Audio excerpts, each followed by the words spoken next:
자, 통일교 의혹을 수사 중인 경찰은 주말에도 자료와 진술 분석에 힘을 싣는 가운데 강제 수사가 초읽기에 들어갔다는 전망이 나옵니다. 내란 특검이 오늘로 180일 수사에 마침표를 찍는데요. 그동안의 성과와 한계는 뭔지 성치훈 민주당 부대변인, 송영훈 전 국민의힘 대변인과 자세히 짚어보겠습니다. 안녕하십니까? 자, 통일교 의혹의 핵심 인물 윤영호 전 본부장에 대해 추가 조사에 나설 거란 관측이 나옵니다. 조만간 주요 피의자에 대한 강제 수사로까지 이어질 가능성 높겠죠.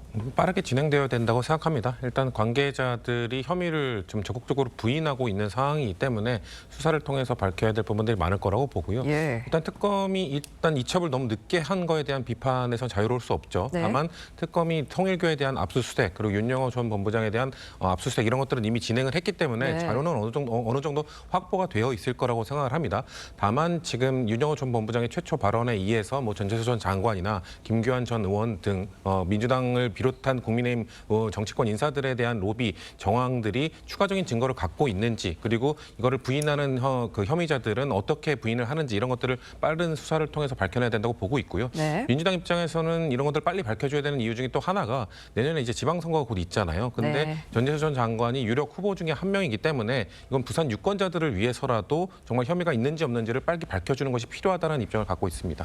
이 경찰이 수사에 속도를 내는 이유 중 하나는 바로 공소시효인데요. 금품수수 당사자로 지목된 의원들에게 뇌물죄를 적용하면 공소시효가 15년인데 정치자금법 위반의 경우 공소시효가 7년입니다.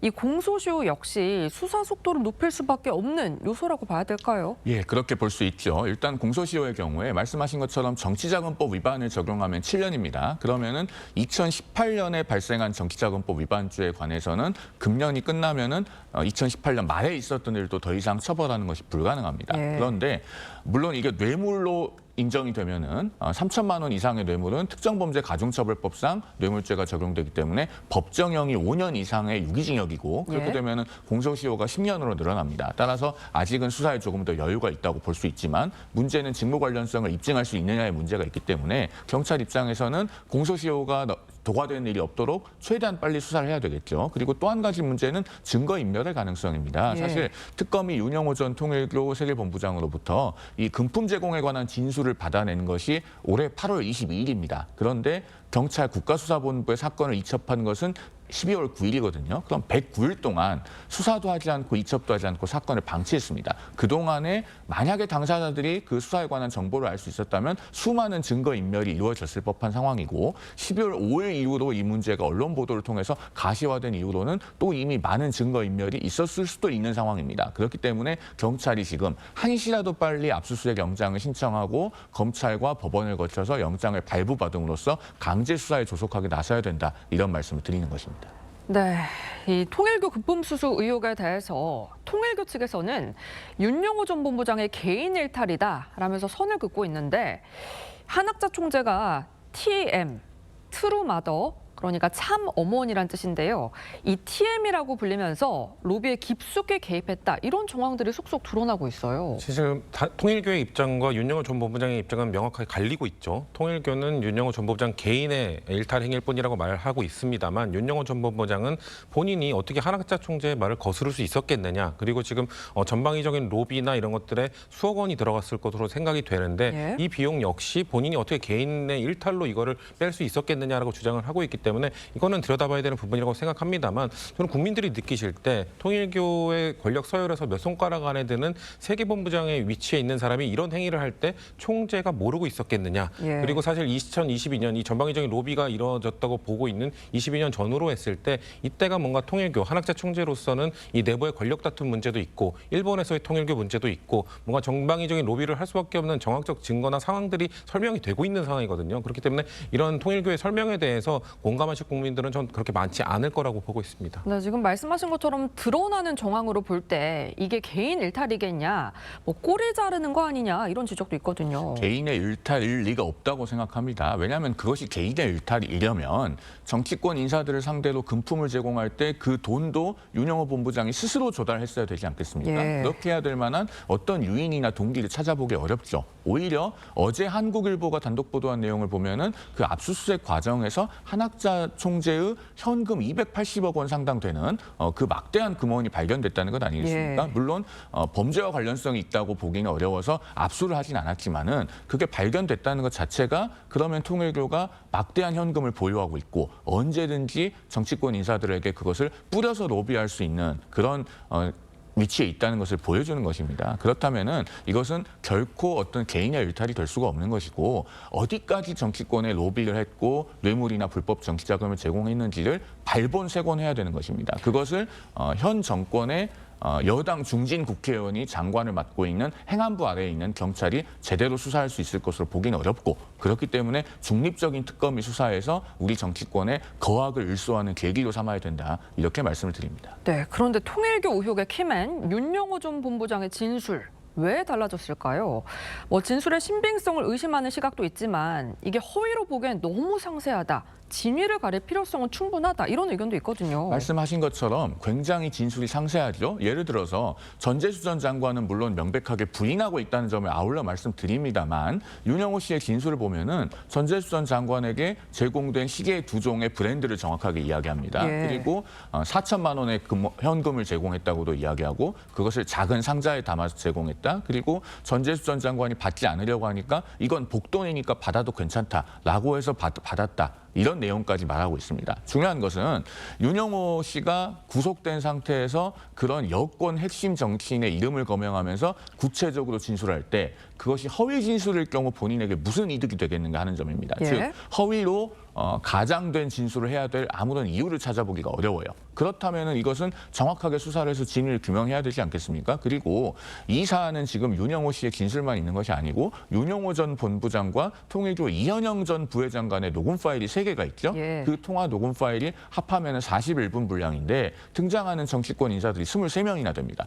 그러면은 철저하게 수사해서 다 진위를 가려야 되는 것이다. 이런 말씀을 드리지 않을 수 없는 겁니다. 네, 국민의힘에선 이번 의혹을 통일교 게이트라고 규정하며 이 특검 도입을 주장하고 있고요. 민주당은 국정 발목 잡기다라고 일축하고 있는데요. 직접 들어보시죠. 대통령까지 나선 서슬퍼런 정권의 겁박 앞에 통일교 게이트가 이대로 덮여버리는 것은 아닌지 국민들은 우려스럽기만 합니다. 과거 민주당이 외쳤던 말 그대로 특검을 거부하는 자가 범인이라는 원칙을 이제 스스로에게 적용하십시오. 국민의힘은 수사 결과가 나오기도 전에 특검을 주장하며 정치 쟁점화에 몰두하고 있습니다. 이는 진실 규명이 아니라 내란 사태에 대한 책임을 희석시키기 위한 정치적 계산으로 비칠 수밖에 없습니다. 국민의힘은 국정 발목 잡기를 위한 정치 공세를 중단하십시오. 자, 들으신 것처럼 이재명 대통령 민주당 대표 시절에 특검을 피하는 자가 범인이다라고 했었는데 민주당에서는 지금 특검이 아니라 경찰 수사를 강조를 하고 있습니다.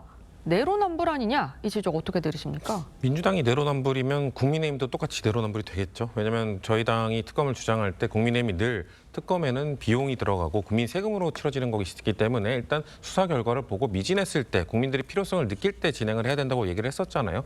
그리고 저희가 봤을 때는 이번 국수본이 아마 이번 수사를 사활을 걸고 할 겁니다. 왜냐하면 이 내년이면 검찰이 해체되고 국수본의 중요성이 점점 높아지게 될 텐데 국민들께 국수본이 어떤 역할을 하는지 충분히 신뢰감을 드리기 위한 노력을 전 할 거라고 보기 때문에 예. 철저한 수사 결과를 한번 지켜보는 것이 필요하다.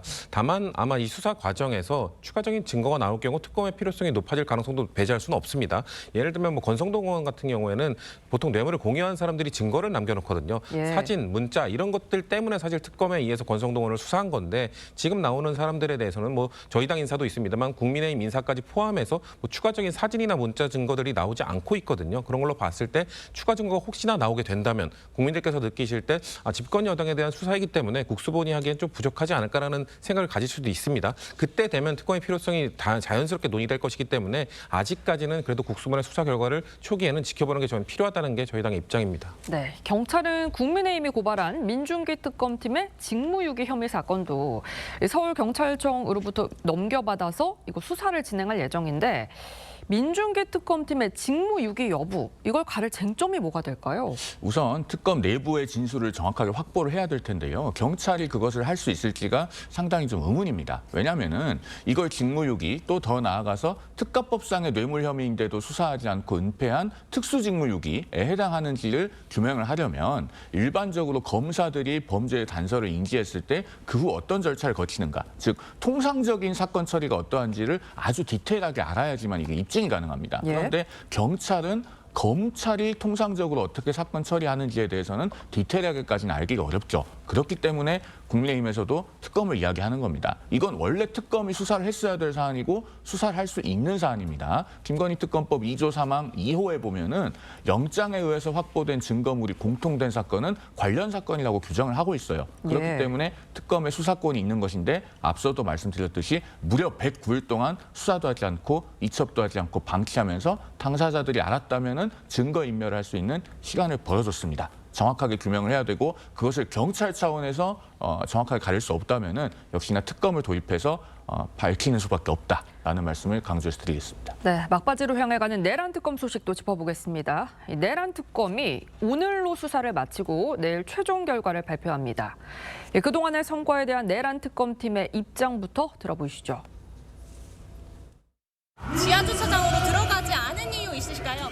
조석 특검을 8년 만에 피의자 신분으로 만나셨는데 어떻게 보세요? 이번 언론사 단전 단수짓이 정말 없었나요? 내란 가담했다는 특검 주장은 어떻게 좀 생각하십니까?